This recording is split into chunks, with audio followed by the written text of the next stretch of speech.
Bengaluru rave party పైన పోలీసులు దర్యాప్తు ముమ్మరం చేశారు. ఈ కేసులో ఇప్పటికే 3 డ్రగ్స్ సరఫరా చేసినటువంటి నిందితులను అరెస్ట్ చేసి రిమాండ్కి తరలించడం జరిగింది.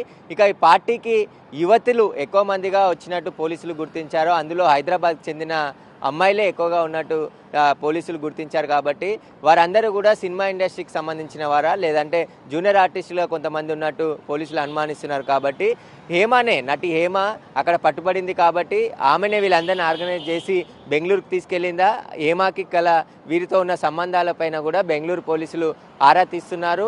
ముందుగా ఆ రేవ్ పార్టీకి సంబంధించి సమాచారం వాసుతోని హేమ ఎప్పుడు తెలుసుకుంది, ఆ పార్టీకి ఎందుకు వెళ్ళారు, అసలు ఎవరు పిలిస్తే వెళ్ళారు, వీటన్నిటిపైన కూడా బెంగళూరు పోలీసులు పూర్తిగా విచారిస్తున్నారు. దీనికి సంబంధించి హేమను కూడా నోటీసులు ఇచ్చి విచారణకు పిలిచే అవకాశం కనబడుతుంది. ఇక హేమ నెట్వర్క్ పైన కూడా పోలీసులు ఫోకస్ పెట్టడం జరిగింది.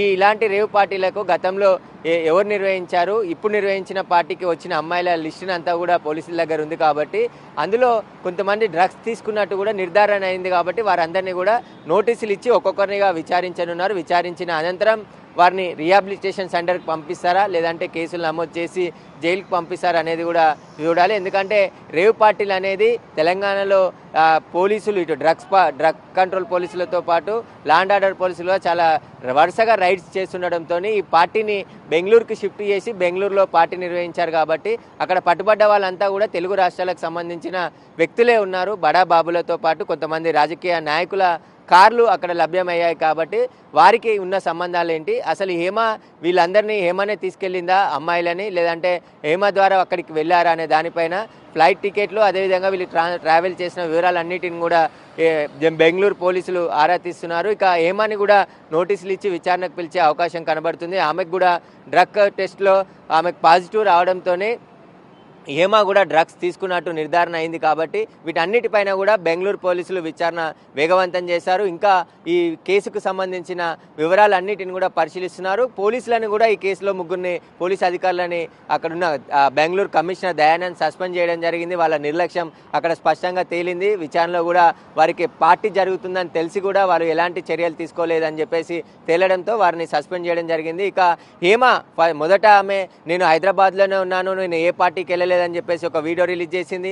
ఆ తర్వాత మళ్ళీ అక్కడే పోలీసులు అదుపులో ఉన్నట్టు పోలీసులు చెప్పడంతోనే హేమ డ్రగ్ పార్టీలో నుండి మీడియాని అంతా కూడా పక్కదోవ పట్టించినట్టు చీటింగ్కి పాల్పడింది. మళ్ళీ తర్వాత మీడియాతో మాట్లాడకుండా ఆమె మాట్లాడకుండా పోయింది. కానీ హేమ ఆ రేవ్ పార్టీలో పాల్గొనింది, అక్కడ ఆమె డ్రగ్స్ తీసుకుందని చెప్పేసి కూడా నిర్ధారణ అయింది. కాబట్టి పోలీసులు నెక్స్ట్ ఏం చేయబోతున్నారు అనేది ఇప్పుడు ఉత్కంఠగా మారింది. హేమ నెట్వర్క్ పైన కూడా పోలీసులు ఆరా తీస్తున్నారు.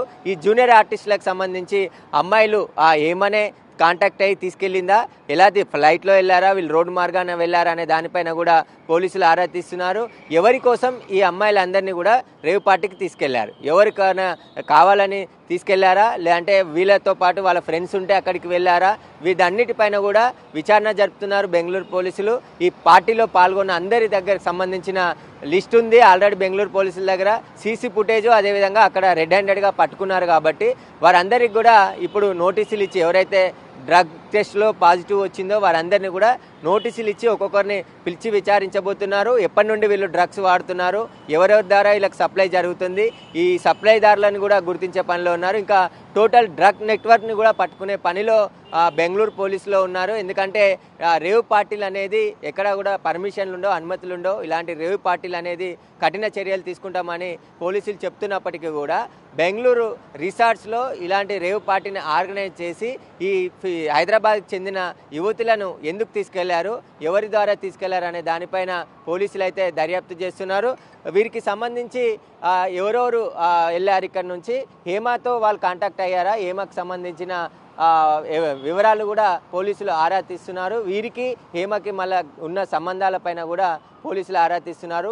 ఈ పార్టీకే వచ్చారా, గతంలో ఎక్కడికైనా వెళ్ళారనే దానిపైన కూడా బెంగళూరు పోలీసులు విచారణ జరుపుతున్నారు. హేమని కూడా నోటీసులు ఇచ్చి బెంగళూరుకు పిలిచే అవకాశం కనబడుతుంది. ఇప్పటికే ఆమె ఫ్లైట్ టికెట్లకు సంబంధించిన ఎవిడెన్స్ను కూడా పోలీసులు కలెక్ట్ చేయడం జరిగింది. ఆమె బెంగళూరుకు వెళ్ళినట్టు ఆధారాలు సంపాదించారు. అక్కడ ఆమెతో పాటు ఎంతమంది వచ్చారు, అదే ఫ్లైట్లో ఈ అమ్మాయిలు వెళ్ళారా లేదంటే జూనియర్ జూనియర్ ఆర్టిస్టులుగా ఎక్కువగా ఉన్నారని అనుమానిస్తున్నారు. కాబట్టి ఎవరు ఈ జూనియర్ ఆర్టిస్టులు, ఎవరు హేమకు కల్పించారు, లేకుంటే డైరెక్ట్ హేమనే ఈ బెంగళూరులో జరిగే రేవ్ పార్టీకి వీళ్ళందరినీ తీసుకెళ్లింది అనే దానిపైన బెంగళూరు పోలీసులు అయితే దర్యాప్తు వేగవంతం చేశారు. ఇంకా టాలీవుడ్ కూడా ఇప్పుడు ఈ రేవ్ పార్టీ కేసులో ఒక్కసారిగా ఉలిక్కిపడింది. మొన్నటి వరకు కూడా గతంలో టాలీవుడ్ డ్రగ్ సంబంధాలు ఉన్నాయి. చాలా మంది సినీ సెలబ్రిటీలను విచారించారు, కానీ మళ్ళీ వాళ్ళ క్లీన్ చిట్ వదిలేసేయడం జరిగింది. మళ్ళీ ఇప్పుడు హేమ అదే రేవ్ పార్టీలో దొరకడం, హేమతో పాటు మరికొంతమంది పైన ఆరోపణలు రావడంతో పాటు బెంగళూరు పోలీసులు అసలు ఈ రేవ్ పార్టీలో మొత్తం ఎంతమంది పాల్గొన్నారు, రైడ్ జరిగే సమయంలో ఎంతమంది ఉన్నారు, అంతకు ముందే ఎవరైనా ఇక్కడ నుంచి వెళ్ళిపోయారనే దానిపైన దర్యాప్తు చేస్తున్నారు. బెంగళూరు కమిషనరే స్వయంగా ఈ కేసును పర్యవేక్షిస్తున్నారు. కాబట్టి ఒక స్పెషల్ టీంను ఏర్పాటు చేసి ఈ రేవ్ పార్టీలో పాల్గొన్న అందరి వివరాలు కూడా సేకరించడం జరిగింది. ఇప్పటికే కొంతమంది డ్రగ్ టెస్ట్లో పాజిటివ్ వచ్చింది కాబట్టి వారందరినీ కూడా పిలిచి త్వరలోనే ఇప్పుడు విచారించనున్నారు. ఈ డ్రగ్స్ సప్లై దానిపైన కూడా పోలీసులు కఠిన చర్యలు తీసుకునే అవకాశం కనబడుతుంది. ఇక హైదరాబాద్కి బెంగళూరు రేవ్ పార్టీకి గల లింకునంతా కూడా బెంగళూరు పోలీసులు ఛేదించే పనిలో ఉన్నారు. For more videos like this, subscribe Big TV channel.